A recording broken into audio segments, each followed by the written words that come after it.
Hello everyone, আসসালামু আলাইকুম। চলে আসলাম আপনাদের মাঝে নতুন আরো একটি রেসিপি নিয়ে। আশা করছি সবাই খুব ভালো আছেন। আজকের এই রেসিপিটি কিন্তু আমি খুবই কম ইনগ্রেডিয়েন্টসে খুবই দুর্দান্ত একটি রেসিপি নিয়ে আপনাদের মাঝে হাজির হয়েছি। আজ আমি তৈরি করে দেখাবো চিকেন কাকলেট রেসিপি। তো চলুন বগর বগর না করে শুরু করা যাক। তো এখানে কিন্তু আমি ফার্স্টে বোনলেস চিকেনটা নিয়ে নিয়েছি। হাড় ছাড়া আমি হাফ কাপের মতন চিকেন নিয়েছি। আর নিয়ে নিয়েছি ধনিয়া পাতা কুচি, 2টা কাঁচামরিচ, আর দিয়ে দিচ্ছি 3 টেবিল চামচের মতন ব্রেড ক্রাম্ব। জাস্ট ব্রেডটাকে আমি গুঁড়ো করে দিয়ে দিয়েছি। এখানে আমি দিয়ে দেব হাফ কাপের মতন পেঁয়াজ কুচি, আর দিয়ে দেব হাফ কাপ ক্যাপসিকাম কুচি।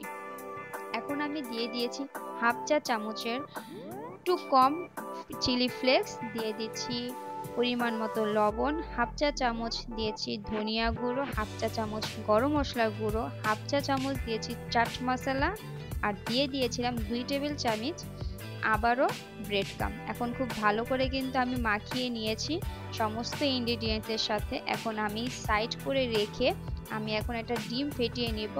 আর ডিমের মাঝে কিন্তু আমি চিমটি পরিমাণে একটু গোলমরিচের গুঁড়ো দিয়ে দিয়েছিলাম, এতে করে ডিমের টেস্টটাও ভালো হবে। এখন আমি দিয়ে দিচ্ছি ব্রেড ক্রাম্ব। ব্রেড ক্রাম্বটা আমি সাইডে রেখে দিয়েছি। এখানে আমি কিন্তু ব্রেডটাকে গুঁড়ো করে নিয়ে নিয়েছি। আপনারা চাইলে বিস্কিটটাকে গুঁড়ো করে নিতে পারেন। তো এখন আমি কিন্তু কাকলেটের শেপ দেব। আপনারা যেরকম ইচ্ছে হয় কাকলেটের শেপ দিতে পারেন নিজের মনের মতন করে। তো আমি আজকে একটু কলকাতা স্টাইলের করার ট্রাই করব, দেখা যাক আমি কতটা করতে পারি। তো আমি এখানে কলকাতা স্টাইলে যেরকম কাকলেটটা হয় আমি ঠিক সেরকম শেপটা দেওয়ার ট্রাই করছি। তো আপনারা চাইলে এভাবেও দিতে পারেন, আবার চাইলে আপনাদের নিজের মনের মতন করেও শেপ দিতে পারেন।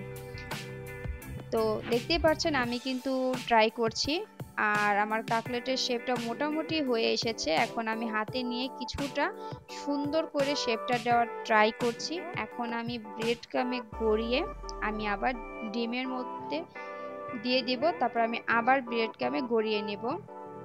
কাকলেটটা কিন্তু ডাবল কোটিং করতে হবে, এতে করে দেখা যাবে যখন আমরা কাকলেটটা ভাজবো তখন কিন্তু ভেঙে যাবে না।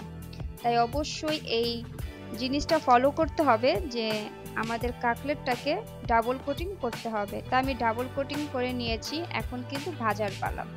তো আমি একটা ফ্রাই প্যান বসিয়ে আমি কিন্তু অয়েল দিয়ে দিয়েছি। মিডিয়াম একটু গরম হয়ে আসলে আমি কিন্তু কাকলেট ছেড়ে দিচ্ছি।